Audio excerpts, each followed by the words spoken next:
Hospital Porter's pride and dignity, stop the New World Order. Welcome to her Panwo TV and welcome to this UFO Disclosure 2021. This is, I don't know how many episodes I've done this year, but they're coming thick and fast, aren't they? It wasn't long since the last one about Obama and what he said. It seems that this is turning into a very active UFO disclosure year, considering based on the number of videos I'm making on this subject. Now, this is probably the most predictable video that I'm likely to make in this series so far. It's the video I think a lot of you were expecting from me, and indeed I did tweet yesterday and I put on Facebook that I was going to make a particular video on this subject, which is what you'd expect if you're familiar with me. The news actually broke just after I'd finished the Panwo radio on Thursday night. Well, it's actually it was actually the Thursday the 3rd that this story broke. I was doing her Panwo radio. Someone mentioned that Lou Elizondo was saying he knew what was going to be in the report that was coming out, the UAPTF report that is due out on the 25th. A couple of days earlier it had been announced that the report was not going to be published until the 25th, which is the absolute deadline. That's 180 days since the Defence Authorization Act decreed. I tweeted, oh, for fuck's sake, why are they keeping us waiting until the end? Why prolong it the way they're doing? You know, why not just get it out of the way now? Why wait until the very last moment? It's like they're keeping us on tender hooks deliberately. So I thought it was a bit unreasonable of them. Then, what happens? Well, it's suddenly revealed that there's been a preview stroke leak of what's going to be in the report. That what happened was that basically the New York Times, which of course has taken a very positive and proactive position on the UFO situation, has managed to dig up some stories by questioning some of the people in the Senate Security Committee about this, the people who've been briefed into what the report is going to contain. And some of these people have come clean and they've told the New York Times what it's going to be about. In a moment we're going to look into that article from the New York Times and explore exactly what's actually happening. It's, well, no spoiler, I mean spoilers, you've probably heard already that it's looking pretty disappointing. However, maybe more is going on than we think. That's something I'm going to be talking about in the course of this video, and hopefully by the end of this video you will have something of an idea of what's going on and what to expect, because this is not the actual report. This is simply people commenting completely off the record on what they think what the report is going to be. It should give us some clue, just some insight about the cogs that are turning behind the scenes, under the bonnet where we can't see them. It's not definitive, but it's a start.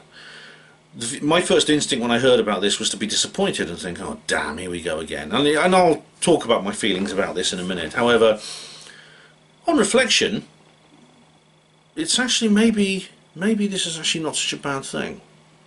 I'll go into more details about that now. Okay, so let's have a look at this article from the New York Times, the 4th of June. I must say that I've been impressed with the New York Times over the last few years. They have published Ralph Blumenthal and Leslie Kean regularly, to the point where those two are almost columnists now. They've been quite open-minded about the way they report this. As I said, they're one of the pioneers of this kind of new ufology reporting system that has come about since 2017, when the Twining memo advice was finally shelved after 70 years.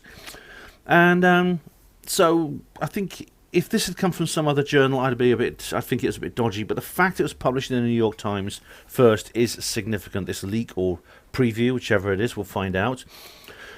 But anyway, here's the title. US finds no evidence of alien technology in flying objects, but can't rule it out either. Now that's interesting, because that title was actually switched quite early on. When the whole thing first came out, when the article was first published on the 4th of June, which was the day I did my Panwo show, wasn't it? No, that was actually it was the evening of the 3rd if you're on British time. But the original title was "Government finds no evidence that aerial sightings were alien spacecraft." That was the original title, and they changed it to this one. Anyway, the report concedes that much about the observed phenomenon remains difficult to explain, including their acceleration, as well as their ability to change direction and submerge. Yeah, isn't that obvious, isn't it? You'd think that would be bloody obvious, wouldn't it? This is by Julian E. Barnes and Helen Cooper. Published June the 3rd, updated June the 4th. I think that's when they gave it the new title. American intelligence officials have found no evidence that aerial phenomena witnessed by Navy pilots in recent years are alien spacecraft, but they still cannot explain the unusual movements that have mystified scientists and the military, according to senior administration officials briefed on the findings of a highly anticipated government report. Right. So it looks to me as this has somehow been leaked, or maybe the officials who were briefed have contacted the Times and they've actually said what's in it, or they've given an overview of what's in it, because a lot of them have been briefed already. But what this is really saying, it's kind of like this whole thing. I mean, it's so contradictory, especially with the original title. It's so contradictory. It's rather like you may have noticed the title slide the title slide I chose for this video is the meme with Georgios Sokolos of Ancient Aliens and David Duchovny of the X-Files. The two of them were together, and they both did the hand gestures that Sokolos does in the meme. And I added this caption here: "It might not be aliens. No, sorry, it's not aliens, but it might be aliens. It's not aliens, but it might be aliens." Now you see, there's contradiction, isn't it? It's a contradictory statement. And what's annoying is that's kind of what they've been saying for the last, since the Condon report in 1969. Anyway, I'll let them carry on anyway. This may get better. The report determines that a vast majority, I don't know if that's the New York Times accent, I'm just doing it. The report determines that the vast majority of more than 120 incidents, I could do it like a Richard Dolan accent, couldn't I? The report determines that the vast majority of more than 120 incidents, no, I can't do that right. I'll just do the original accent. The report determines that a vast majority of more than 120 incidents over the past 2 decades did not originate from any American military or other advanced US government technology, the officials said. That determination would appear to eliminate the possibility that Navy pilots who reported seeing unexplained aircraft might have encountered programs that the government meant to keep secret. It does, yes. Now, I've said this earlier. This is something that some people in the UFO circuit don't really seem to have grasped.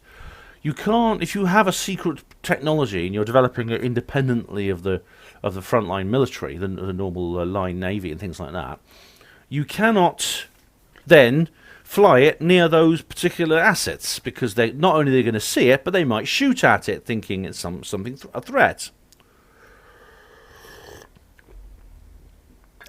This is why all this nonsense about Rendlesham Forest incident. Oh, the SAS were playing a trick on the US Air Force. You must be joking. That would be so reckless. It would be insane. So I'm glad they've actually stated its little truism here. Anyway, but that is about the only conclusive finding in a classified intelligence report, the officials said. Oh, wonderful, wonderful. That's all they can tell us. And while a forthcoming unclassified version, expected to be released to Congress by June the 25th, will present few other firm conclusions. Senior officials briefed on the intelligence conceded that the very ambiguity of the findings meant the government could not definitely rule out theories that the phenomena observed by military pilots might be alien spacecraft. Well, duh. No excrement, Sherlock. I mean, but this is what they've been saying for years. This is what Project Blue Book came out with after all those years, from 47 to 69, and more than 20 years of endless studying. I mean, J. Allen Hynek was so frustrated by the whole thing. And at the end, they just come out and say, well, we don't really know what they are. They're not aircraft, but we don't really know much else.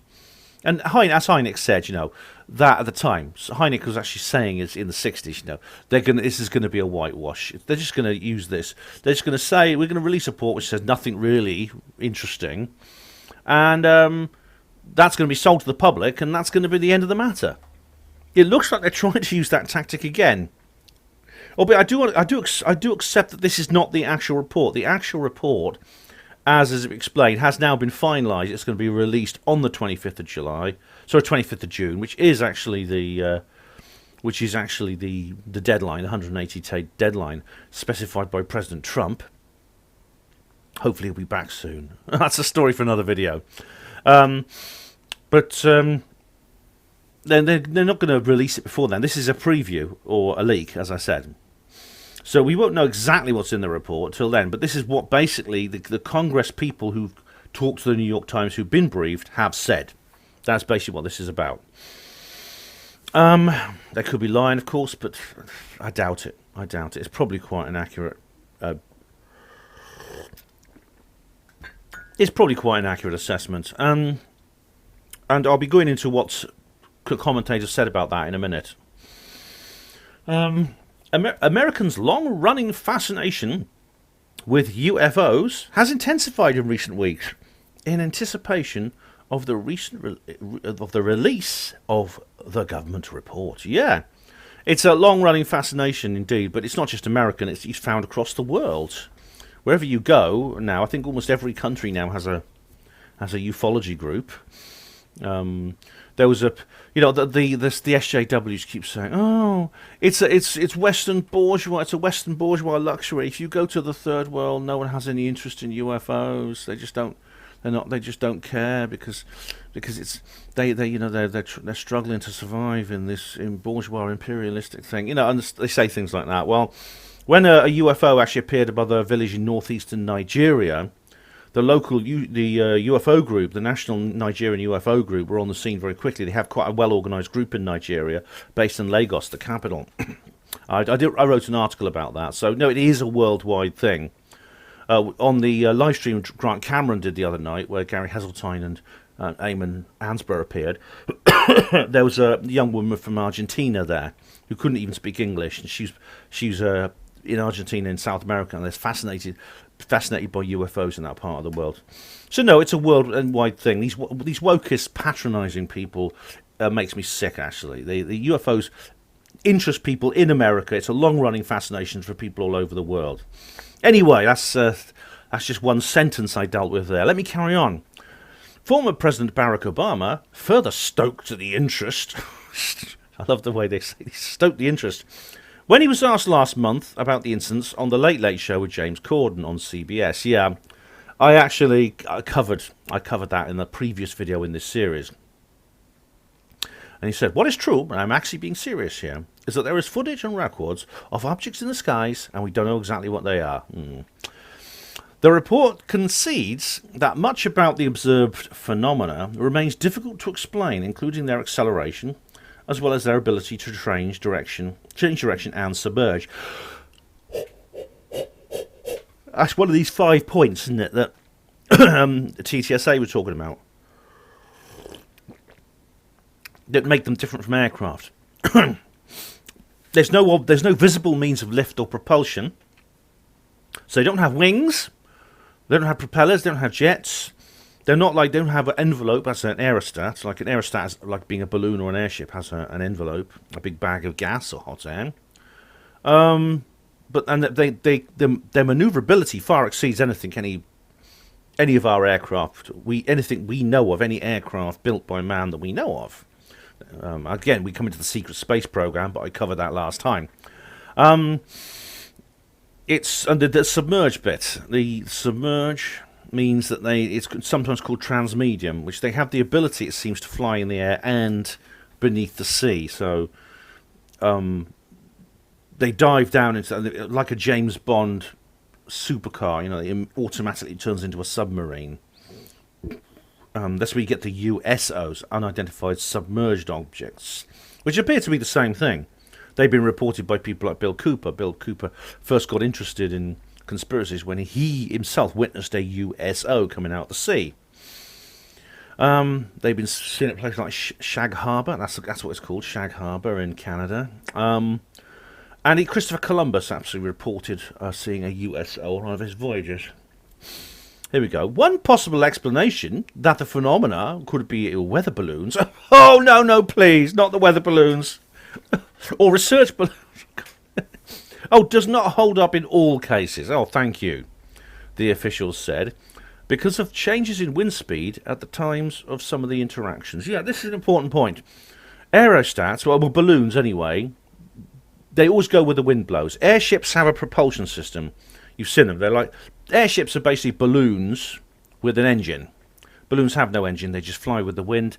They change direction by going to different altitudes where wind speed is different. Charlie Veitch, interestingly, that extremely modest Scottish guy on YouTube, he's just done a video actually where he films an interesting thing. It's actually a white object. It's similar to the one I saw actually in 2008. Completely static in the sky. Not blowing with the wind. And he says, "Oh, that's strange. It's not moving with the wind." What's ironic is the title of this video of his is "A Kid's Balloon can excite UFO enthusiasts or something like that." Well, it's pretty obvious it's not a kid's balloon. It's not any kind of balloon. If it's not moving with the wind, it's not a balloon. So my nose is itching again. The final report will also include a classified annex. Oh, yeah, see, here we go. The official said, while the annex will not contain any evidence concluding that the phenomenon are alien spacecraft, the officials acknowledged. Oh, if it's classified, how do they know? If it's classified, they may not be briefed in. They may not be cleared for the annex's material. So how do they know it's not going to contain any evidence concluding that the phenomena are alien spacecraft? How do these officials acknowledge that when they don't know? They may not be briefed in. The officials acknowledged the fact that it would remain off-limits to the public that was likely to continue to fuel speculation that the government had secret data about alien visitations from Earth. Oh my God, no way, surely not. What do you think? What do you think it's going to do? Oh my God. Of course it's going to fuel speculation of that along those lines. Many of the more than 120 incidents, I thought it was 180 early on, was it? They're changing the numbers now, are they? Let's have a look. I thought they said, 120, they did, sorry, apologies. Many of the more than 120 incidents examined in the report are from Navy personnel, officials said. The report also examined incidents involving fallen... All right, let me just deal with this thing about being Navy personnel. Yeah. When it comes to UFO witnesses, they're seen by everybody, in every country, every age, race, demographically, age, race, and sex has no real bearing on it. Nor does nationality. They're seen all over the world. There is a bulge in the graph. There's a big bell curve in certain areas, and those bell curves tend to be military pilots. Radar controllers for either civil aviation or military, and the Navy. That is the people whose job it is to defend the realm. In other words, airspace and sea lanes. So these are the people who tend to be around the periphery of the nation, around the borders, guarding it basically, at sea or in the air. So you would expect, if there were regular incursions of some foreign, whatever, if foreign or alien by any definition, because foreign and alien are synonyms, remember, alien can refer to other people from other countries, then you would expect a demographic bulge in that area. You would expect a hump on the bell curve at that point. Now, if this was a hoax, as some people claim it is, it's just a big con, you would also get a disproportionate number of witnesses in a certain sector of the population, but that sector of the population would be very different. It would be people probably who already have a reputation or even convictions in court for fraud.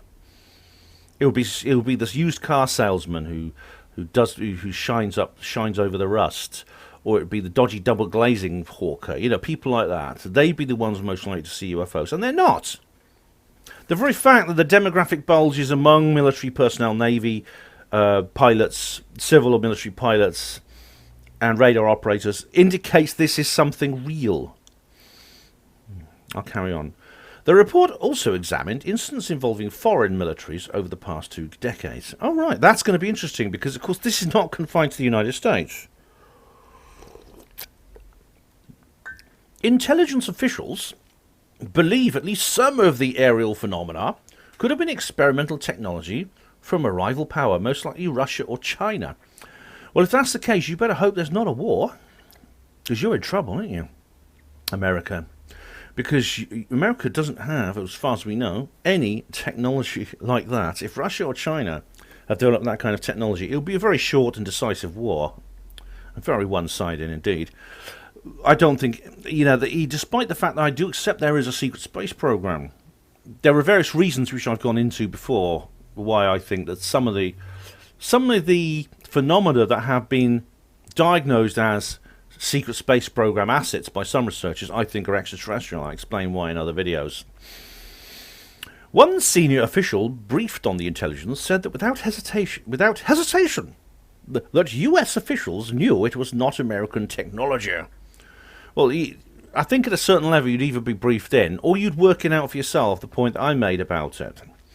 He said there was worry among intelligence and military officials that China or Russia could be experimenting with hypersonic technology. Hypersonic technology, that's interesting. And he says it. I'll come to this in a minute. I'll carry on reading. He and other officials spoke on condition of anonymity because they were not authorized to speak publicly about the classified findings in the report. So this is a leak. This is not an official preview. This is a leak. These are basically congressmen and senators who have been briefed, who've been working on this subject. We know that Avril Haines is one of them. Jen Psaki, I'll be talking more about her in a minute. She's the press conference. She's the press secretary. People like that. Russia has been investing heavily on hypersonics. Yeah, hypersonic basically means I'll give you the Wikipedia definition. It's one that greatly exceeds the speed of sound, often starting at speeds in excess of Mach 5 or above. In other words, 5 times the speed of sound and higher. It's got not necessarily speed, it's to do with physical changes in the airflow, like molecular dissociation or ionization that occur at these speeds. This collectively becomes important around about Mach 5 to 10, depending on the object, as the aircraft. The hypersonic regime can be alternatively defined as speeds where specific heat capacity changes with the temperature of the flow as kinetic energy of the moving object is converted into heat. Yeah, that happens on a small scale with Concorde. You have when it's top speed, which is Mach 2, you get that effect with heat. You get the effect of heat as a result of, as you say, kinetic energy, friction, things like that. Of course, that's what's interesting is that the UAPs they can easily reach hypersonic speeds without seeming to have any of the effects that a man-made object hypersonic speed or a conventional aircraft would, a rocket or missile has at hypersonic speeds. Russia has been investing heavily in hypersonics, believing the technology offers it the ability to evade American missile defense technology. China has also developed hypersonic weaponry and included it in its military parades. If the phenomena were Chinese or Russian aircraft, officials said, that would suggest the two powers' hypersonic research had far outpaced American military development. You're not kidding. I mean, not only would it have outpaced US military technology, but it did so a long ago. I mean, the Tic Tac and Go Fast footage all came from, 2004? The Omaha footage, 2019. That's more recent, but this goes back much further. I mean, what's described by the pilots, Alex Dietrich, David Fravor, and the others, has been described by pilots not just years before then, but decades before then. Parviz Jafari, Milton Torres. There's reports dating back to World War II. Yeah, which any nation which has to go up against in a war against an enemy which has that kind of technology is in serious trouble. Navy pilots were often unsettled by the sightings. In one encounter, strange objects, one of them like a spinning top moving against the wind, appeared almost daily from the summer of 2014 to March 2015, over the sky, high in the skies of the East Coast. Almost daily. for almost a year. Navy pilots reported to their superiors that the object had no visible engine or infrared exhaust plumes, but that they could reach 30,000 feet in hypersonic speeds. Lieutenant Ryan Graves, an FA-18 Super Hornet pilot, who was with the Navy for 10 years, told New York Times in an interview, "These things would be out there all day with speeds. He and the other pilots, he observed, 12 hours up in the air, 11 hours longer than we'd expect." In late 2014, a Super Hornet pilot had a near collision with one of the objects. I'll be saying more about that in a minute, actually, because there's been another very interesting article I want to go into. Some of the incidents were recorded on video, including one taken by the plane's camera in early 2015 that shows an object zooming over the ocean waves as pilots question what they are watching. The Defense Department has been collecting such reports for more than 13 years as part of a shadowy, little-known Advanced Aerospace Threat Identification Program within the Pentagon. Yes, when in 2011 they denied that such an outfit even existed. The program analysed radar data, video footage, and accounts provided by the Navy pilots and senior officers. That's it. A lot of people have been talking about this, including like people with revolting in telemetry. You know, what's his name? Cahill. Was it Ryan Cahill? What's his name? I should know. He's the guy with the beard. Hang on. What's his name? He's on the USS Princeton. Somebody Cahill. Anyway, sorry if I forgot. If you're watching, Mr. Cahill, I forgot your first name. But you were on the. I was watching you on the bloody video just a couple of days ago. Anyway, he was a sailor on USS Princeton, which is a cruiser, which is part of the Nimitz battle group. It's there to protect the aircraft carrier and things like that. And he was involved, and he didn't see these. He didn't see what the pilot saw, but he picked it up on telemetry. There we go. The program began in 2007 and was largely funded at the request of Harry Reid, the Nevada Democrat, who was the state majority leader at the time. It was officially shut down in 2012. Yeah, officially, yes. When the money dried up, according to the Pentagon. But Louis Elizondo, who ran the program at the time, said that it continued until 2017. Well, it continued. Well, basically, it just became the UAPTF, didn't it? And it's now an official thing, but it was like a black budget thing beforehand. It was like secret beforehand. After the publication of a New York Times article later that year about the program and criticisms from program officials that the government was not forthcoming about reports on aerial phenomena, the Pentagon restarted this program last summer as the Unidentified Aerial Phenomena Task Force. Yeah, it restarted it. No, it didn't restart it. It just simply said, look, we've got this program. It's been running since we changed the name and just moved offices from the ATIP. That's all. That's what happened. Oh, that's the article. Here we go. And it just gives a bit of background here. It just gives a background to ATIP right now. And it says, yeah, and then background to the Intelligence Authorization Act, which is basically where this report comes from. Blah, blah, blah, blah. And it just gives a bit of background. That's the end of the article. So there you have it. This is a leak. People who have been briefed and have been talked to about this. People, lawmakers what they call them nowadays, politicians. They've decided to tell the New York Times independently what they supposed to keep quiet until the 25th of June. Yes, it's Sean Cahill, pardon me, Sean Cahill. Yeah, Sean Cahill is the sailor who's been back. He's like a radar operator. He was like the Master at Arms, the senior rating on board the ship, or what they call enlisted men, they call them in the US Navy. The senior enlisted man on the ship. And he was basically involved in this from his point of view in the same incident. This wasn't just pilots who saw something. You see, it's an entire network of communication, sensors, various platforms, ships, submarines, planes.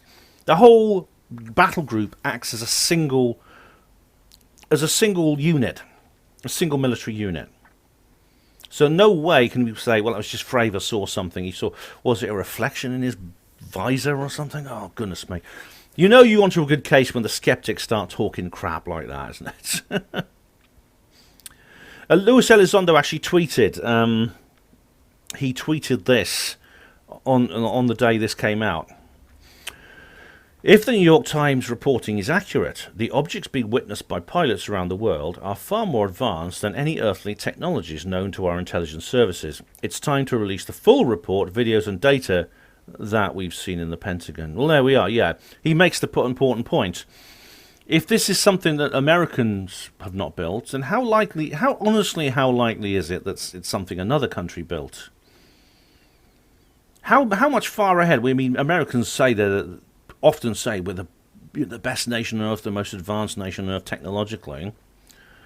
Well, that could be true in most cases, but even if there are other nations that have outpaced the US technologically, indeed that has happened before, like for example the first space rocket, at least the first publicly announced space rocket, Yuri Gagarin, was Russian. It was the Soviet space. During the first decade of the space race, the Soviets did have a technological lead on the US and achieved most of the firsts in space. Yet the Americans caught up, didn't they? Of course, but you wouldn't get the situation where one nation outpaced another so far that they could create something so advanced that the nation they had outpaced would not know what it is. To find that level of technological disparity on planet Earth among human societies and nations, you'd have to probably go into the middle of the Amazon jungle or New Guinea, where there are still Stone Age tribes, and you'd have to show it to them, and then they would probably have the same attitude. If you showed them, for example, a modern piece of electronic equipment, they would see something. They'd see an object. They'd see there were lights on it. It made noises. But they wouldn't know how it worked. It would be mystical to them. They'd say it's like magic.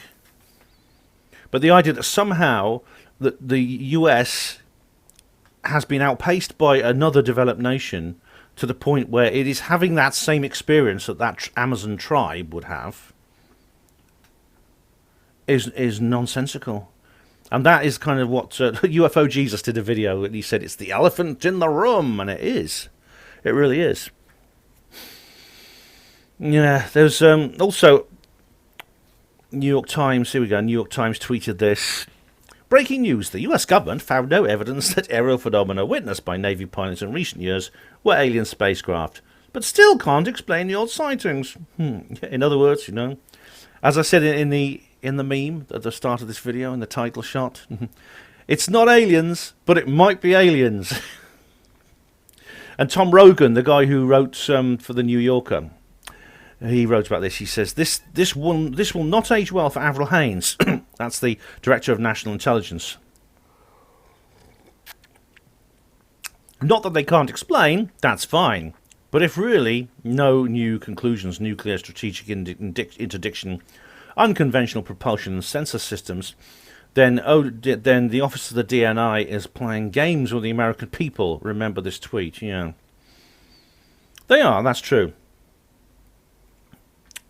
It's a shame that. Anyway, I want to go into another article now.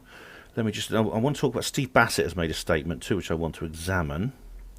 I just go to the bottom here. I'm just going to check my... Oh, there's a bit more as well. Yeah. I've got a bit... I want to say this before I forget. I haven't made a note of it, but Mr. Greenwood has been interviewed. Mr. Greenwood at the Westall School?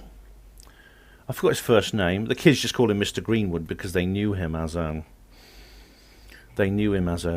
teacher. He's been interviewed on Channel 7 Australia. I can't get the video to play. I mean, someone actually came up with it on the... Someone started talking about it on the Panmo radio the other night, and I was trying to find how to, I couldn't get hold of it. I couldn't find a way to do it. Where are we now? Steve Bassett, yeah. Now what happened was, as soon as this appeared, Steve Bassett, bless his heart, of the Paradigm Research Group, immediately made a statement. I've got a feeling he may have drafted this in advance, just in case this happened. PRG Executive Director Stephen Bassett issued the following comments regarding the recent New York Times article leaking, quote-unquote, parts of the classified and unclassified report from the Department of Defense to the Senate Intelligence Committee, due no later than June the 26th, 2021. I thought it was the 25th, never mind. Washington, American intelligence officials have found this is a quote, no evidence that aerial phenomena witnessed by Navy pilots in recent years are alien spacecraft, unquote. Steve replies, ignore this, it's a lie, of course. The DoD can't say otherwise at this point. He's probably right, you know. Another quote. The report determines that a vast majority of more than 120 incidents over the past 2 decades did not originate from any American military or other advanced US government technology, the official said. That determination would appear to eliminate the possibility that Navy pilots who reported seeing unexplained aircraft might have encountered programs that the government meant to keep secret. Steve replies, this is what is important. This is what matters. The United States has the highest military technology in the world, period. Everyone in the Pentagon, down to the floor polishers, know this. US military technology is equal to or greater than that of China, Russia, Canada, UK, France, Peru, Somalia, and the rest of the 200 countries and other sovereign entities. Therefore, there is only one option left to explain, not 120 incidents over the past 2 decades, but thousands of incidents since 1947. Yeah, and before then, actually. That's my comment. It's before 47, but anyway. And that explanation is extraterrestrial, period. Yeah. I think that's true. As I've just explained, it's not American technology. That's pretty clear. It's very, and I think it's almost as unlikely to be foreign man-made technology. The DoD has just confirmed the ET presence in the only way it could, in cooperation with the Senate Intelligence Committee, to provide an appropriate basis for congressional hearings to be called for by Mark Warner and Marco Rubio. These hearings will then provide the context for President Biden to end the truth embargo.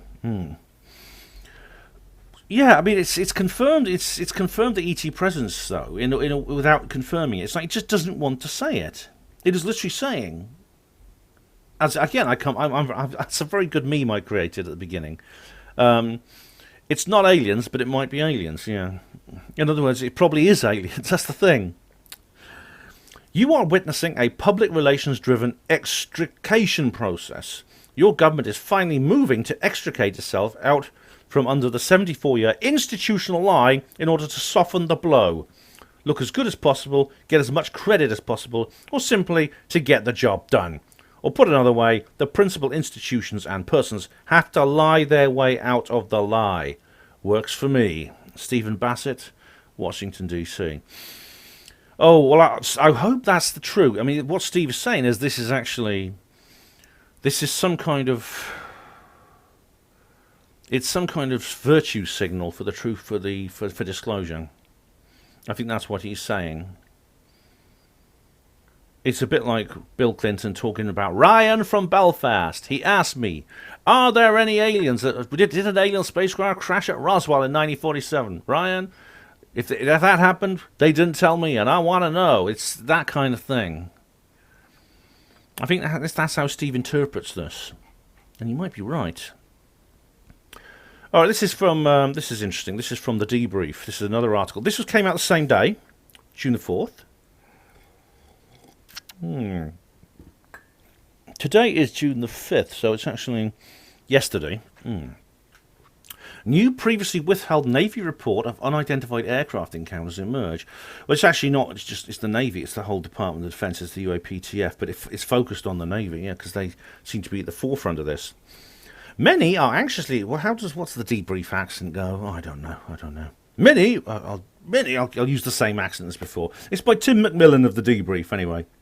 Many are actually awaiting the release of a report on unidentified aerial phenomena, UAP, set to be provided to the Senate Intelligence Committee by the Director of National Intelligence sometime this month. Oh, well, they're saying it's the 25th now. In an article just published by the New York Times, unnamed intelligence officials say the highly anticipated report is expected to say there is no evidence that the aerial phenomena being described in recent years are alien spacecraft. However, Scientists and the military officials are still mystified and cannot explain the unusual movements of the objects being reported by the military aviators. As the Debrief reported, the Department of Defense Office of the Inspector General announced in early May they will be launching a formal evaluation into the Pentagon's actions regarding UAPs in a memorandum provided to the Debrief.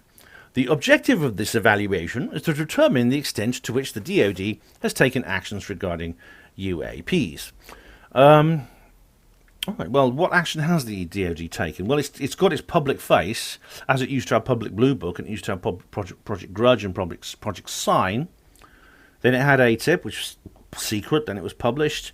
Then it said, they're founding the UAPTF, when in fact UAPTF is simply a continuation of ATIP. But this 6 monthly report thing was very, very important, I thought. So those are the actions it's taken. But, of course, what we've seen in this leak is very disappointing, I think. And despite what Steve Bassett says, it's giving nothing and it's taking nothing away. It's really just stating what we already know and what has already been decided. It was actually decided officially by the Condon Committee in 1969. And we've not moved on very much from there, it seems. Should we really believe that? Do we really believe that in over 50 years they haven't actually learnt anything new? I don't think so. If so, then what's the UAPTF for then? Why is it entitled to its budget and its personnel and its activities? We might as well just forget it. Why not just do what the government always claims what it claimed in 2011 it had done? Basically, when Project Blue Book finished, it just slammed the lid on the entire thing and forgot about it. Why don't we just do that? If that's what all the government can tell us, it's not aliens. Oh, it might be aliens. We can't rule it out. I know that already. Well, I'm an ex-hospital porter. Anyway, I'll carry on. An independent, objective agency, the Office of Inspector General, the Office of the Inspector General functions as the official Pentagon watchdog, providing administrative and criminal investigations, audits, and oversights for programs and operations falling under the Department of Defense. All right. I think that's another way of saying the Office of Inspector General is in charge of cover-ups. Sorry if I sound cynical, but, that's basically what these watchdogs tend to be, especially when they're not independent watchdogs. They're actually employed by the very organisation they're supposed to be watching. I mean, the NHS had these people.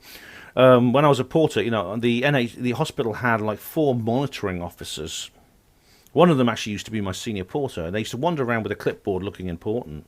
They didn't actually do anything. They just gave the impression they were. Now, if the IG's original intention was merely to scrutinise existing DoD policies and procedures and offer recommendations, the Pentagon watchdog may find itself in for an unexpected wild ride. Many who have accused the US government of a UFO cover-up have been labelled by the mainstream to be conspiracy theorists. Oh, yes. Heaven forbid, but hasn't that happened? Yeah. It's not many who have accused them. It's all of us have been accused of, have been labelled conspiracy theorists. All of us. According to the US government, all these governments and all these corporations, there's no cover-up. We're being honest. Yet the DoD's inexplicable and chaotic handling of the whirlwind of UFO news in the last few years has been so bizarre, it could cause even the most committed pragmatic to stop and ask, what the hell is really going on here? Confusion over these UFO or UAP encounters includes the Debrief, that's the article I just told you about, the Debrief, recently uncovering official Navy reports of encounters with unidentified aircraft that appear to have been previously withheld from the Freedom of Information Act request by media outlets. Well, precisely. People have been, like John Greenwald, for example, is the best known of these, at the Black Vault. But people have been sending FOIA requests on this subject more than any other. Nick Pope was saying that, his office, Secretary at AS2, the majority of FOIA requests to the Ministry of Defence in Britain went to him. So while the June UAP report is unlikely to meet the lofty expectations some may have, as an unlikely dark horse, the Inspector General's office may end up playing the most significant role in this whole UFO saga. Well, I hope so. I hope I'm wrong there about what I said about the Inspector General. But comparing them to the NHS monitoring officers, but, well, here we go.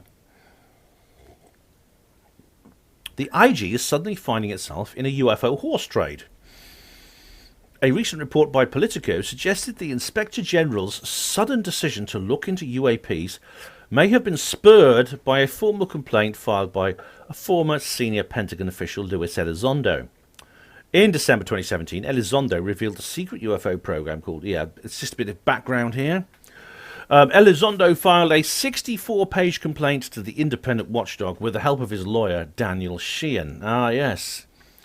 Danny Sheehan, of course, was the... I talked about this in the previous video, but to give you a recap, I mean, because this is still relevant, Danny Sheehan, of course, is also the lawyer for the Disclosure Project, and Stephen Greer made a half-hour video in which he issued what I think is a veiled threat to Danny Sheehan, basically saying, you'll be cast out of the fold if you don't get Elizondo to confess that he's a shill. And he's saying that UFOs, that he's not an agent to spread disinformation. Because Disclosure's all about me, man. I'm the centre of it all. Because I'm 65 years old and I could bench 46 and all that sort of thing. Yeah, I talked about that on my last show. Anyway, I hope Sheehan will... I hope he won't be intimidated by Greer. I hope he will stick to his client, the client he has now, that is Elizondo. Politico reports, a day after Elizondo filed his complaint, the IG announced a probe into Pentagon's actions on UFOs, which is being undertaken by the Assistant Inspector General for evaluations on space, intelligence, engineering and oversight. Speaking with the Debrief, the Chief of Communications for the DoD Office of the Inspector General, Druena Allen, it's D-W-R-E-N-A, that's a weird name. I think that's Cornish, I don't know. I think that's a Cornish language name. Druena Allen declined to comment on Elizondo's former grievance and referred back to a statement previously provided by Politico. I'll give this woman a Cornish name. I cannot, a Cornish accent, or West Country accent. I cannot speculate or deliberate about complaints that our office may have received, and I certainly can't confirm or deny the existence of an investigation to the same, Druena Allen said. Undoubtedly, the formal complaint filed by Elizondo through his attorney, Daniel Sheehan, will add a new wrinkle to the IG's assessment. Documents reviewed by the Debrief confirm that in the complaint, Elizondo makes explicit accusations against his former employer, including claims of malicious activities, coordinated disinformation, and professional misconduct, whistleblower reprisal, and explicit threats perpetrated by certain senior-level Pentagon officials. Yes, he has. He said this from the beginning. He said that this whole thing he said this whole thing was a sham. He's been one of the most cautious people about this upcoming report. I think he kind of predicted that something like this would happen. Where was it he said this? Because I know that someone actually mentioned this in the chat box a while ago. It was during Thursday's Panwo show about Elizondo, what he actually said. He tweeted something. This was before this leak happened. Can't find it now. But basically said, this is what's basically going to happen. There's just going to be a cover-up. We're just going to use this as a cover-up. Elizondo's complaint aside, there has been an abundance of bizarre actions by the DoD regarding UFOs that should give the DoD Inspector General pause and make the oversight agency wonder what kind of horse trade it has gotten itself into. And here's the title of the paragraph. UFOs, yes, no, maybe so. What the hell is going on? Good question. Since coming out in late 2017 saying that as a senior official with the DoD, he worked on an approved portfolio to examine military UFOs or UAP encounters, Elizondo has faced pushback from his former employer and criticism by some of the media and public. Oh, of course you do, don't you? Yeah, he's had his emails deleted, hasn't he? Yeah. And this is a paragraph entitled "The DoD Pirate Code on UAP." According to the current Department of Defense directives, it is the policy of the Department of Defense to make available timely and accurate information so that the public, Congress, and the news media may assess and understand the facts about national security and the defense strategy. Timely and accurate information. Yeah. In other words, what they decide for us to see. If they believe something has to be kept back for reasons of national security, they will do so. Yet when it comes to UFO or UAPs, the DoD seemingly considers policy to be like the Pirate Code, a mere set of suggestions rather than a set of rigid formal directives. Susan Goff, remember Susan Goff came up in a previous video. Do you remember she was the one who was commenting on Anthony Brugalia's FOIA request about the materials? I think I covered that about 3 UFO Disclosure videos ago. I can't remember. Inclusion of "for now anyway" implies that her stint as UFO spokesperson might have been short-lived initially. However, nearly 2 years later, Goff remains the lone czar. Well, they always call them czars, don't they? People like experts in various things. Like I think there's a COVID education czar in Britain as well. The czar is simply the title of the king of Russia, who no longer exists. For UFO or UAP information across all of the DoD's sprawling appendages. Rather than improving Pentagon messaging and providing a united front for UAP information, Goff has become a symbolic focal point for public frustration over the DoD's handling of the topic. Well, yeah, do you remember what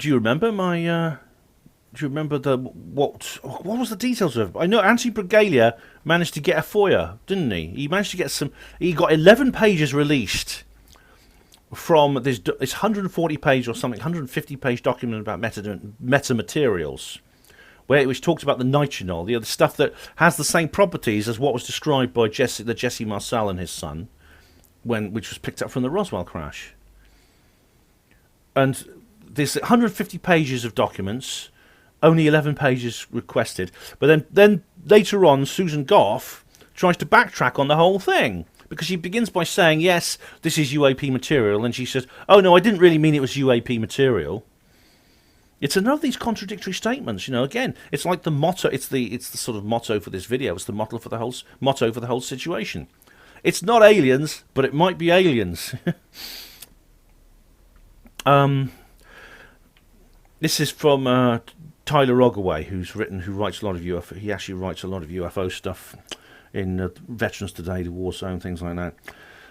This is him talking. Simply put, my experience with Susan Goff has been the worst I've ever had with any of the Defense Department's public affairs personnel, ever. This is Rogaway again. When not offering conflicting UFO statements, yet, like to Anthony Bruglia, that's exactly what she did, yeah. Goff's inclination has been to refuse to comment or simply ignore media requests for statements. Calling the situation disappointing and bizarre would be a huge understatement. Yeah. Well, that fits in with Anthony Bruglia and his experience of dealing with her. Yeah. According to the report, in April 2018, a FOIA, that's the Air Force Office of Special Investigation, Richard Doty's old organisation, and the DoD's Unauthorized Disclosure Program Management Office. I love that. Unauthorized Disclosure Program Management Office closed their inquiries, saying it was determined the videos were unclassified and did not contain any sensitive information. All right, so basically, we're jumping before you push us. Or, it's like Vicky Pollard. Not Vicky Pollard, what's her name? Catherine Tate, Oh, well, I meant to say that anyway. I was going to do that anyway. It's just saving face. These videos get leaked. They get picked up by Corbell and the others. All right, and then when it all comes out, the DoD have to shut the stable door, but the horse is bolted. So what do they say? Oh, I meant to let the horse go anyway. I left that door open on purpose.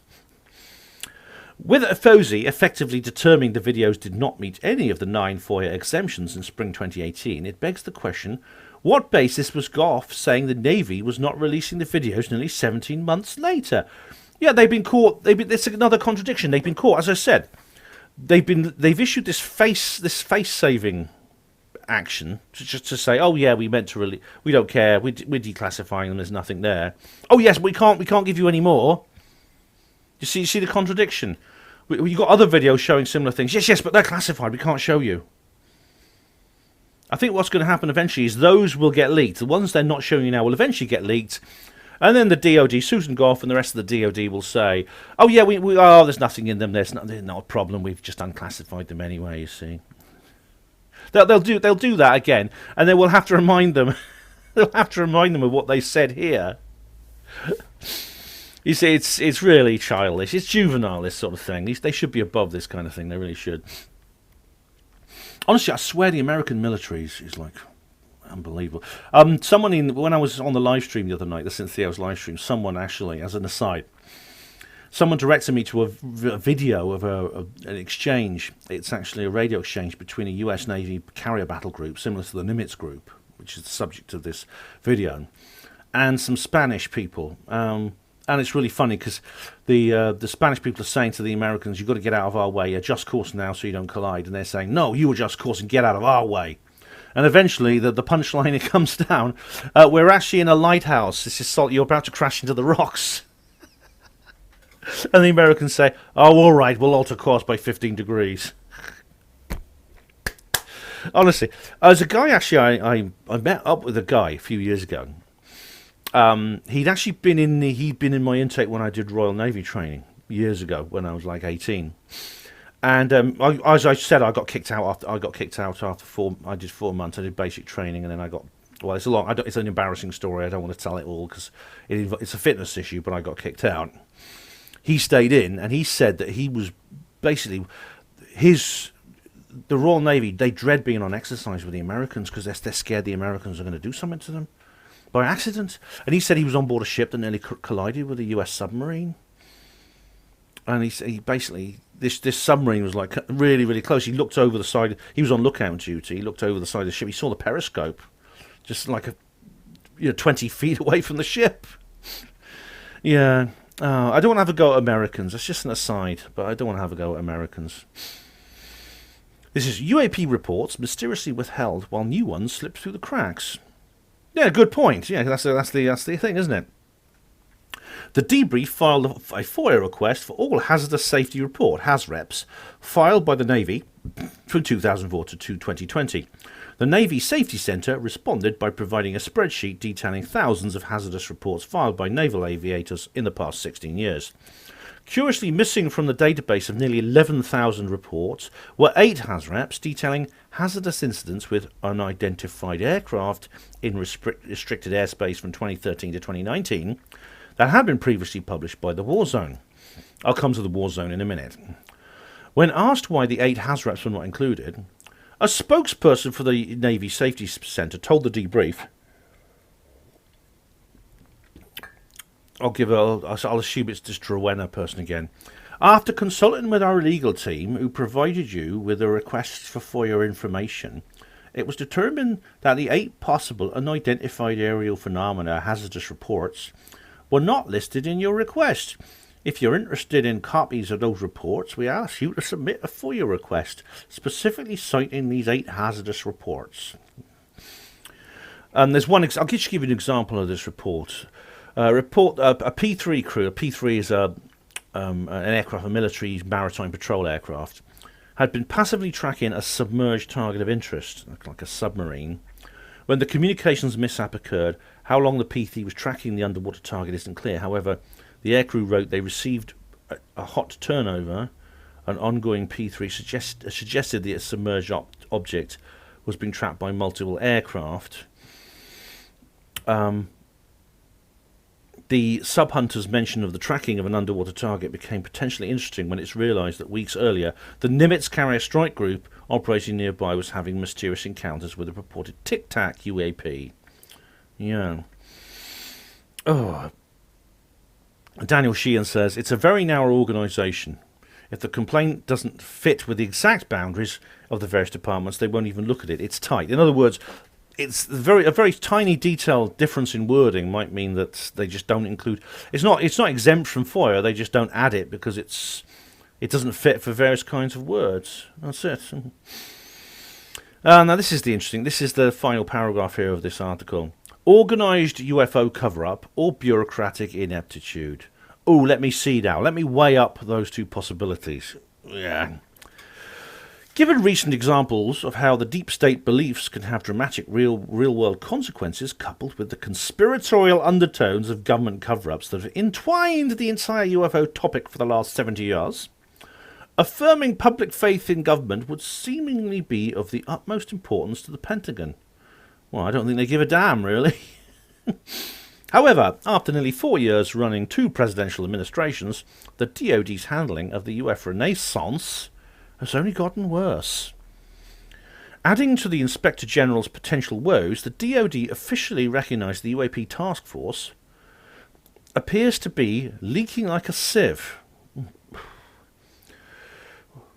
On a nearly weekly basis over the last 2 months, filmmaker Jeremy Corbell has been publishing leaked DoD videos, images and information of purported UAP on his Instagram account and his Extraordinary Beliefs website. Yeah, I've seen them. Very interesting they are too.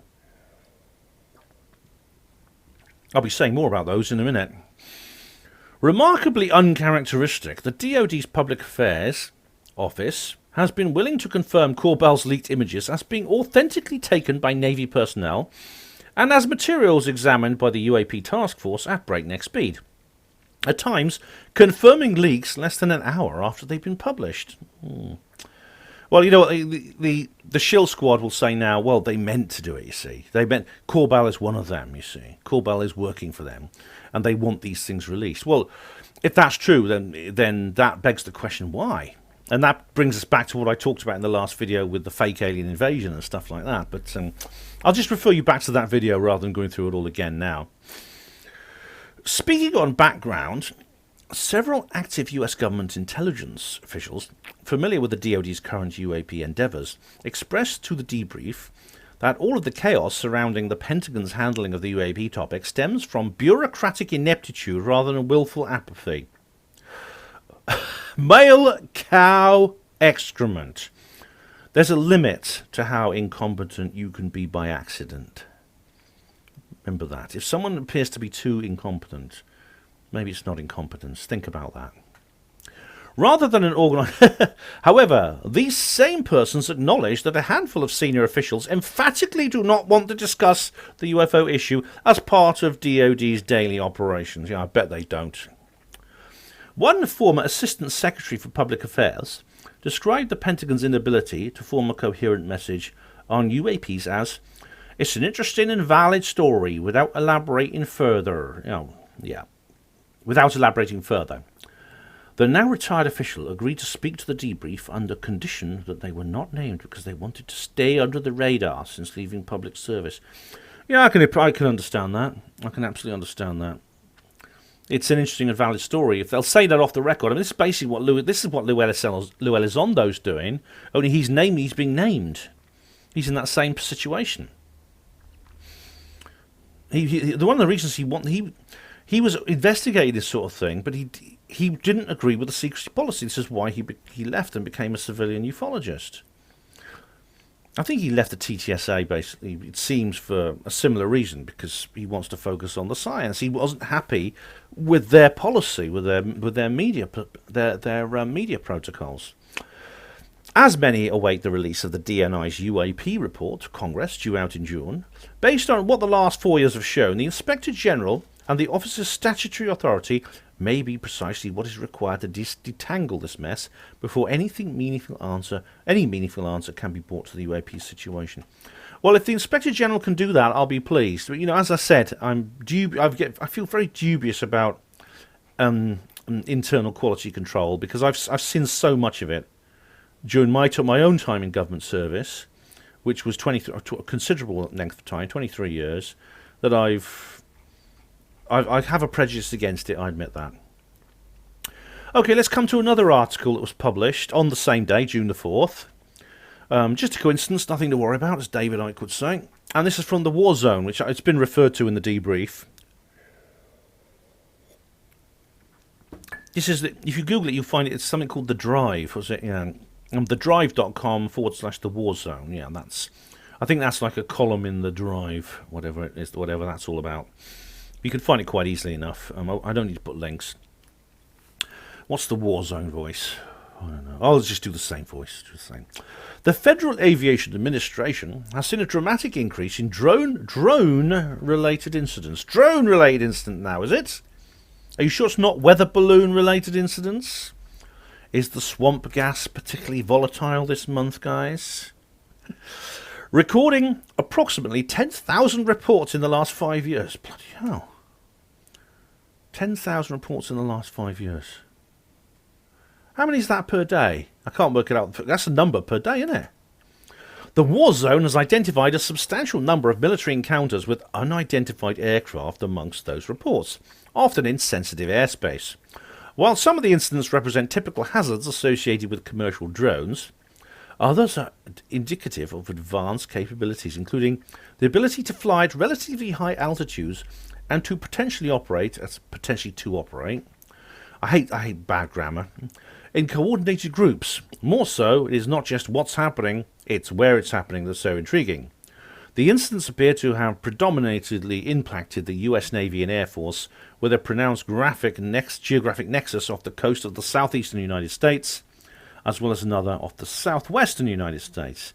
Well, yeah, that's where these footage came from. Some were taken off the coast of the coast of California. That's where the Nimitz group was operating. The other, the Go Fast, was taken off the coast of Florida. The Omaha footage again off San Diego, California. So yeah, that would fit. Many of the incidents we identified occurred far out over the ocean, in military training ranges that have become known for ongoing sightings of unusual aircraft. Notably, there were far fewer similar incidents reported to the Federal Aviation Administration in other areas that also host a great deal of military activity, such as off the west coast or around Florida. It's unclear of this because fewer incidents happen in both those locations, or if it's because reporting practices are inconsistent or a mixture of both. My guess is it's the reporting practices, because we know that UFOs are everywhere and they don't seem to favour particular regions or areas. They do have a preponderance for interest in certain things, such as they'll be seen around nuclear power stations or nuclear weapons facilities. I myself took a photograph, if you remember that video I made, of the UFO when I was near a nuclear facility in Scotland. Among the reports, we found about almost 24 that involved troubling characteristics. For example, in 2018, a F-35 Joint Strike Fighter pilot reported a near mid-air collision with two small drones, operating between 16,000 and 22,000 feet. Blimey, two small drones. Matthew Williams, was that you? Can your quadcopter get that high? The incident led to the cancellation of planned activities. Another report in 2017 cited as many as 8 unidentified aircraft operating in sensitive airspace off the East Coast. In a 2020 incident, that's just last year, a quadcopter, it is called a quadcopter, yeah, flew within 15 feet of an F-35 operating at 8,000 feet. Oh, right. That probably is Matthew Williams. He goes, sorry, I was trying to film a crop circle there. Be careful, Matthew, all right? Watch out for these F-35s. While the reports describe a pattern of incursions and hazards that have persisted over the years, it appears that there is little official coordination between government stakeholders on the issue. Oh, yes, there is. There has to be. The official coordination operates at a higher level. It operates within intelligence services, within the military-industrial complex, contractors, and within inspector generals and other internal regulation, things like that. One of the many FOIAs to the FAA, Air Force and Navy, about the incidents, surfaced little in terms of documentation beyond the minimal details available in the public records. Yeah, well, it's, John Greenwald's talked about that, yeah. Asked for comments, spokespeople from the Navy's Fleet Area Control and Surveillance Facility, Virginia Capes, that's FAC FSS VA Capes, and the Department of Defense's Unidentified Aerial Phenomena Task Force, offered no clarification about the apparent lack of documentation or procedures surrounding incidents like these. Well, this ties into what was been said in the last article about the fact that they fob you off with excuses when you try to get hold of information. They say, "Oh, you didn't ask for that. It was not you. You have to make a separate request for that." They keep it takes months to request some FOIA, so they're just kicking the can along the road. Where are we now? Okay. The war zone has created a unified database of disparate FAA quarterly records of drone incidents. All right, they use the word drone, but we know what they really mean. Based on our analysis of key terms at these reports, at least 50 incidents involving military aircraft or controlled airspace took place. Approximately half of these involved incidents that occurred at unusual altitudes for commercial drones, involved serious safety hazards to military aircraft, or took place in designated military operating areas. In other words, some of these might be real drones, like the military drones from China or Russia. I was talking in the last video about how China does have drones that can be launched from a submarine. It's proper military drones which have a much higher capability than anything Sir Matthew of Williamshire might have in his arsenal. The submarine can launch them covertly within enemy territorial waters. The drone can fly around, come back to the submarine, go back on board, and the sub dives again, and usually no one ever knows anything about it. Well, this talks about a couple of examples here. On the 23rd of April 2014, according to the commanding officer of Strike Squadron 11, VFA 11, wrote, "Although this report is primarily submitted for tracking purposes, it is only a matter of time before this results in a mid-air collision." Yeah. Well, that's actually kind of happened. Another report filed just days later described a near mid-air collision with a balloon-like object. Yes, a balloon again. Again, they've used the word drone, they've used the word balloon. They may mean a lot more, because it says just here, while these reports show a concerning pattern of safety incidents, they do not describe any overt exotic capabilities, although some are quite odd. These include multi-motor drones, a jet-power cruise missile-like aircraft. It's like I think they're trying to avoid saying the obvious. They're trying to avoid saying what Elizondo, what even the UAPTF is saying. They don't want to. This particular outfit doesn't want to talk about at UAP. They use words like drone, balloon. They claim there are no exotic capabilities, but then they say there are unusual altitudes, things like that. The war zone previously detailed a number of other oddities in the reporting of these cases. For instance, nearly half of the incidents were described from just one squadron, VFA 11.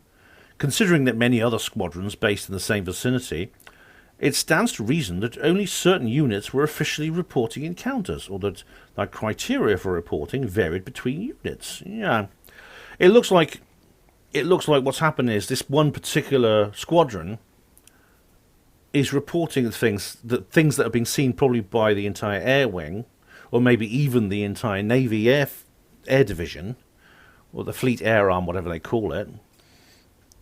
And so you can kind of take the levels of reports from that one squadron and almost multiply it. You could almost multiply it by the number of squadrons in the US military naval air division, and basically come up with quite an accurate estimate for the number of reports, the number of incidents that are actually taking place within the US Navy aviation. It talks about a potential documentation gap. Basically, this then. So I've got a bit of an itchy bit here. Sorry, wait a moment.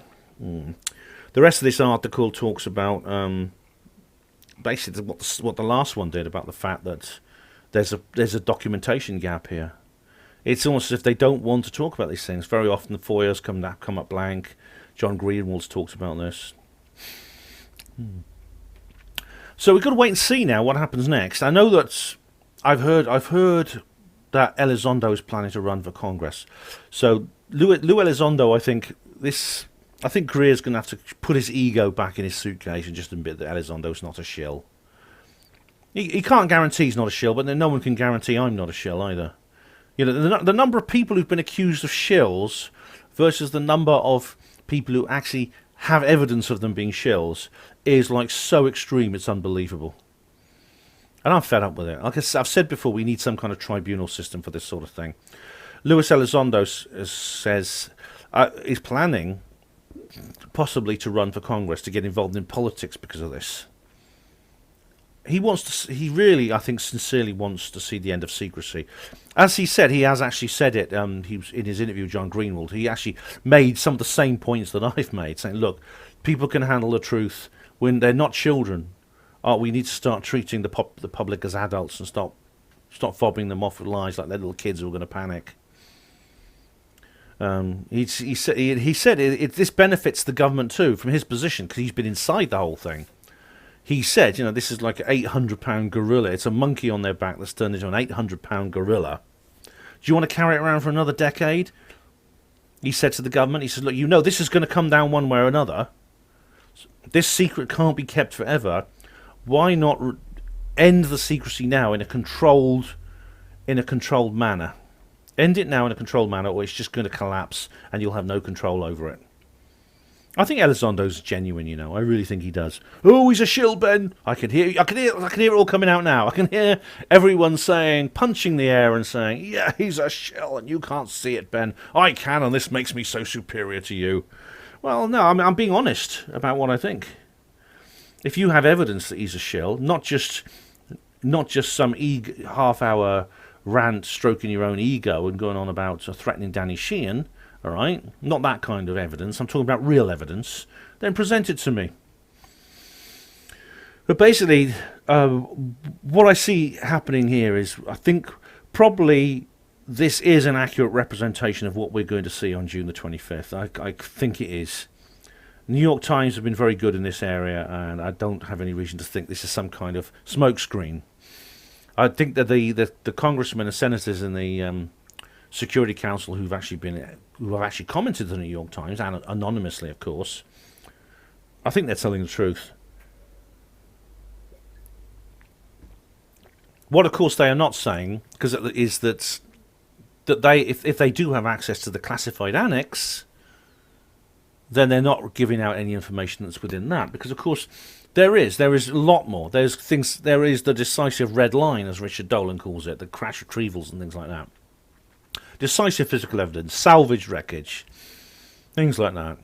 Crash retrievals going on quite regularly. There's at least one a year, according to Ryan Wood. So I do think this is simply... This seems to be it's so insipid, it's so cliched, it's so repetitive. It is, like I said, exactly what the Condon Committee said. And here, 53 years later, we're still saying the same thing. It's pathetic. It's pathetic. And I hope no one believes it. I certainly don't, and neither should you. And I hope Steve Bassett is right. He said Steve Bassett seems to be quite positive about this. He seems to think it's something that's going to... It's actually just their way of, I say, posturing to end the truth embargo. If that's the case, good. We'll soon find out one way or another anyway. Anyway, let's just see what else is going on in the world of exopolitics and UFO disclosure. I think it's very interesting how there seems to be some kind of connection going on here, how different stories keep coming out over and over again about UFOs in completely different areas from different angles, all converging on this drive, on this momentum, on this process that seems to be ongoing at the moment.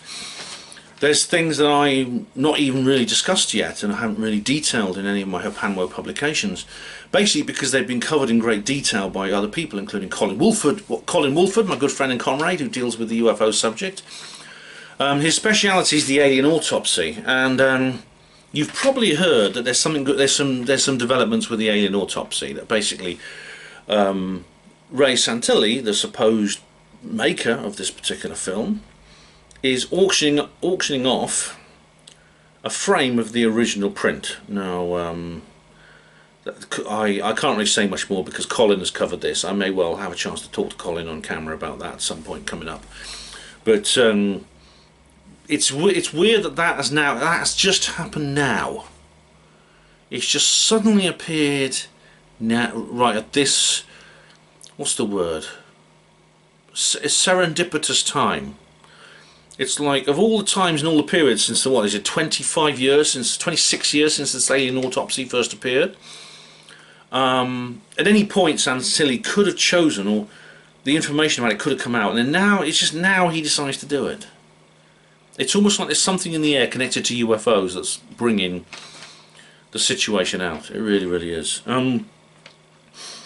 But anyway, there's been a backlash, and I suppose you would expect this with everything that's going on at the moment, and it came from a very predictable source. The pretender, the usurper, the fake election creator or beneficiary, Joe Biden, the supposed, though not really, President of the United States. I'll make another video about this sometimes, but I have actually just written an article on her Panwo Voice about President Trump and how I think it's quite likely President Trump is going to make a comeback pretty soon. He's in a position now, I think quite a strong position, to make a reappearance onto the scene.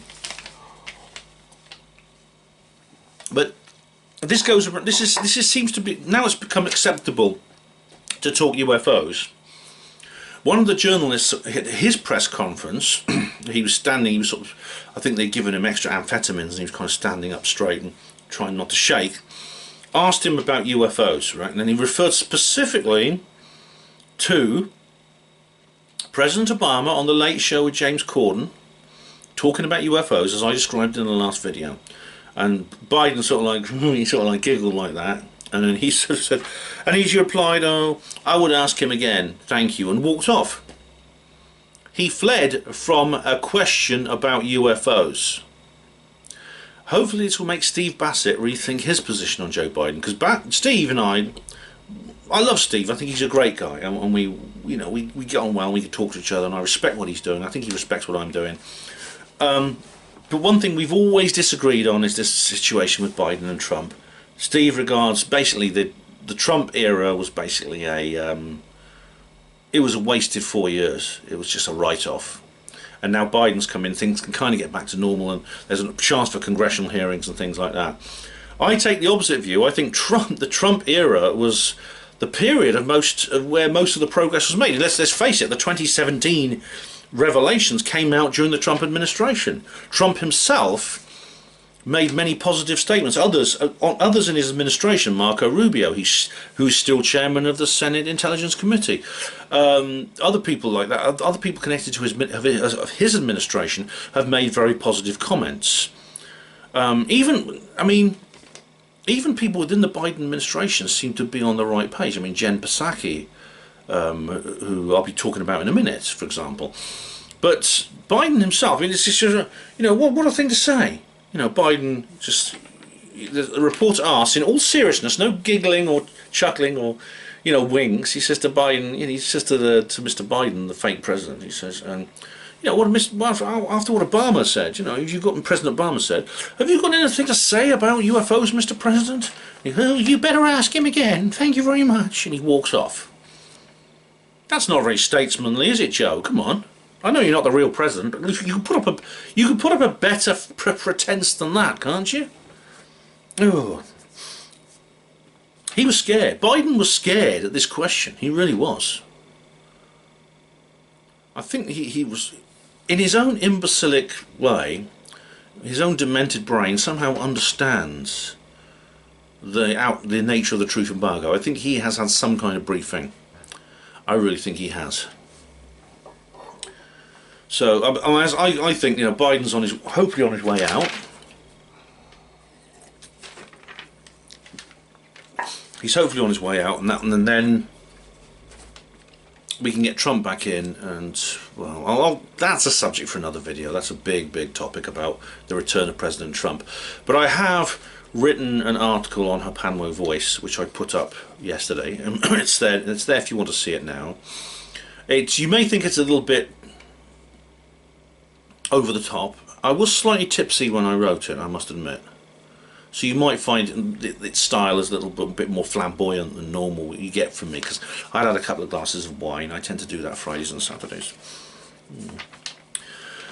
There's, of course, sad news in the UFO paranormal field, in the exopolitical field, and the secret space program field. I mean, all those things are really connected. which is of course the sad demise of Mark McCandlish. Andrew Johnson, of course, has covered this on his channel, which I still watch, despite my differences with Andrew. I have personal differences with him, but I still admire what he does. I still watch what he does. Mark McCandlish, of course, is a lecturer and researcher and author on issues to do with ufology, and he came at it from an angle of crash retrievals, reverse engineering, and alien reproduction vehicles. Alien reproduction vehicles was his name for man-made aircraft and spacecraft that were based on material that was obtained from crash retrieval, basically from flying saucers that came to grief on the Earth's surface and were secretly salvaged by the government, of which Roswell was just one. Roswell was not the only one. Roswell wasn't even the first. There were others before then, as I've described. Now, it's very sad that we lost him so suddenly like that. It's a great shame. He provided an enormous contribution. He talked about anti-gravity technology, free energy technology, things like that, and about how basically the secret, what Richard Dolan calls the breakaway civilization, he's using these things. He's using these things, and some, not all, but some of the craft or objects that we see and they interpret as extraterrestrial they're actually aircraft made by the secret space program, and they're flown by humans. Now, two suspicious elements to his sad demise. One is that it happened shortly before he was going to go to Washington and brief the Senate Intelligence Committee. He was going to brief them on this report that's coming out. UAPTF report. So it seemed awfully convenient. If someone wanted him out of the way, they were worried about what he might say. Talking about ARVs and how that what the UAPTF report has been describing, what the pilots have been describing, might be ARV. They might be man-made, back-engineered artifacts, based on artifacts of an extraterrestrial civilization, possibly, or designed by Thomas Townsend Brown and others. And obviously, as I said to you before, if they're flying around the US Navy, or they're flying over Phoenix in the Phoenix Lights, then somebody wants people to see them. And if they want people to see them, then why? Why do they want us to see these things? And Mark McCandlish possibly was going to shed some light on that situation in the Senate Intelligence Committee, and then suddenly he dies, just like that. But it gets worse than that, because the coroner's report, the Shasta County, California, where he lives, some friends of his have managed to get hold of the coroner's report, and they've been talking to some of the ufologists, colleagues of McCandlish. It turns out that he died from a self-inflicted shotgun wound to the head. In other words, he committed suicide, according to this report. Now, skeptics like to misrepresent people like me. They just say, "Oh yes, put your tinfoil hat on, mate. Hang another ribbon on your corkboard." But no, conspiratorial people like myself do not go around just calling foul play for no reason. I don't do that. If I say something, or most of us are like this, if we say that there may be foul play involved, there's a good reason for thinking that. And that's why we do it. In the case of Mark McCandlish, I don't know, of course. I don't know what the background. As you know, in a recent video I discussed a suicide within my family, and very often we don't know in advance whether this is going to happen. I mean, as far as I know, no one within my family, including my estranged family, had anticipated that this was going to happen, this suicide was going to take place. In the case of Mark McCandlish, we don't know much about his own life either. However, we do know that what he says, we know what he talks about, we know that what he was about to do, and that there might be a connection between these events. And I don't apologise to anyone for stating that as a possibility. I don't think we show any respect to his memory or any sensitivity to his loved ones by declining to state and describe suspicious elements to someone's death when those suspicious elements exist. I said this about Sarah Everard as well. So, Mark McCandlish, his loved ones have my deepest condolences. Rest in peace, Mark. But we got to wonder. We got to wonder about this, and we got to ask and consider what's really going on. Is this part of? Is this a drive towards the last card, what Carol Rosin called the last card? According to Tony Topping actually, he was on Talk Radio the other day with Mark Dolan, no relation to Richard, and he talks about a secret internal war between those who want disclosure and those who don't within the establishment. I do wonder where people, I know it's just fiction, but where do people get their ideas from? They get their ideas from, I think, from places where it's like they do their homework. For example, we've seen this, other people have talked about this, and we've seen this in fiction. In the X-Files, you have like the smoking man who represents the dark forces within the establishment. He's always trying to get rid of Mulder and Scully and spy on them and thwart whatever they're doing. But Mulder and Scully are helped by like Mr. X. And then there's the Deep Throat guy, and he gets killed. But then Mr. X comes into it, who's like he's like a white hat, as they call it, on the inside. How accurate is that? Because so much else in that series is very, very accurate indeed. It makes me wonder where Chris Carter and the other producers get their ideas from. It really does. I sometimes feel that, I might have mentioned this on the previous video, I can't remember. It sometimes seems to me that if they're going for big D disclosure, which is a possibility I don't intend to discard at this point. I mean, I get people all the time in one ear and in the out ear. You know, I get these eternal optimists in the left ear going on about, oh Ben, you know, don't worry, it's all part of the plan. And you get these you get these devastating pessimists in the left ear saying, don't be so naive, Ben, it's all a game, it's all a fix. You get these people in my left ear and these people in my right ear going this like this, you know, yeah. And here I am stuck in the middle with you. It's like I want to tread a middle line. I want to, as always, try to be sensible. I want to be sensible and rational. I don't want to just accept the best case scenario automatically. And I think people who do are going to be disappointed. However, the people yelling that this is all going to be a fix, it's all going to be nothing. They say it's all going to be a cover. It's either going to be a cover-up. It's going to be a nothing burger, which is what it appears to be right now on the surface. But as I've explained, there's a bit more going on. If you are a pessimist, you see, and you always take the most pessimistic and cynical line, then you miss out on all the fun. You uninvite yourself to the party. I don't want to do that either. What's possibly happening is if this is disclosure, right? If this is a drive to disclosure, it's possible someone, Mr. X or the white hats in the establishment have taken over, the real Mr. X, if there is such a thing. Maybe Q. I mean, maybe it is Q, but Q hasn't done a drop since December. I mean, I know some of you don't agree with QAnon, and I know I do, but.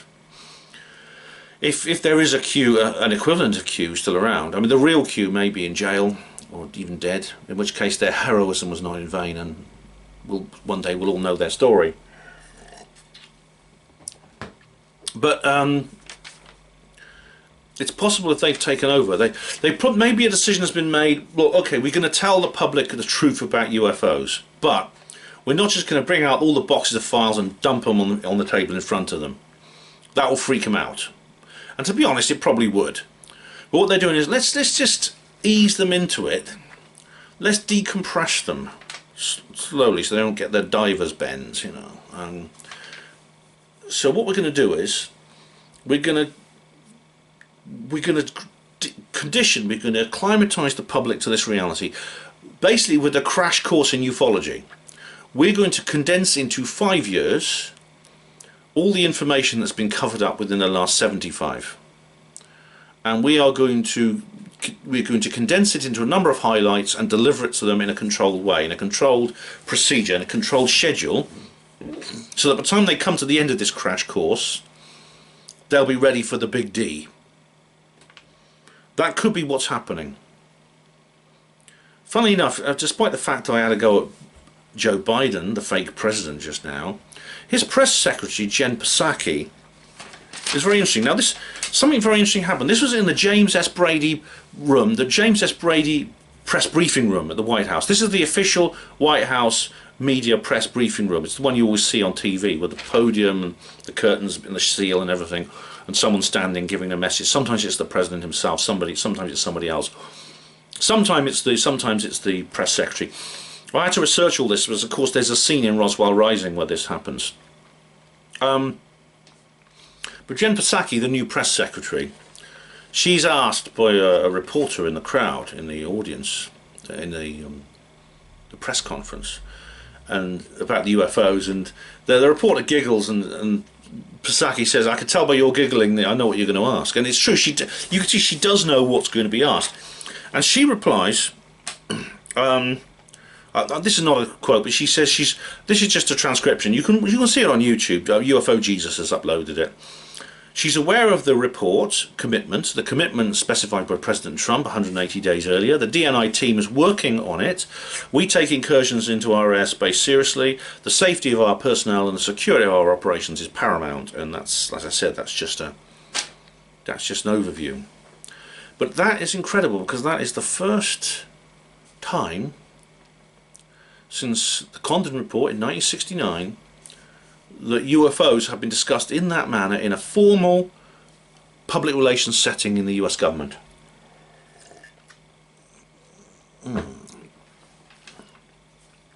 It's really quite, that's really quite remarkable. It entered the media, it entered the media milieu, the pool, without a single splash. And it should have done. It should have caused a water spout. That's quite incredible. Of course, the ufology media were all up in arms about it. UFO Twitter couldn't shut up about it. I mean, we understand these things, you see. And then, of course, just the next day, what did we have? The Omaha footage. Corbell, of course, has already released some film footage of these triangular objects, supposedly, above the USS Omaha, off the coast of San Diego, which were taken in 2019, 2 years ago. I know Mick West thinks they're this filter thing. I mean, maybe Mick West might be right in this case. But the thing is, at the same time, there's this other footage, more amateur footage, and it's from the radar station inside the ship, in the Combat Information Center inside the ship. This isn't you get footage of actual images taken by sailors out on deck in the open air, where they can actually see the sky and see these craft. And then at the same time, below decks in the Combat Information Center, there's a radar scope, and you see images appearing on a radar scope, and you can hear the sailors talking about it. At one point, an image appears directly ahead of a ship, and this sailor says, "Oh, that's 000 relative," meaning it's directly ahead.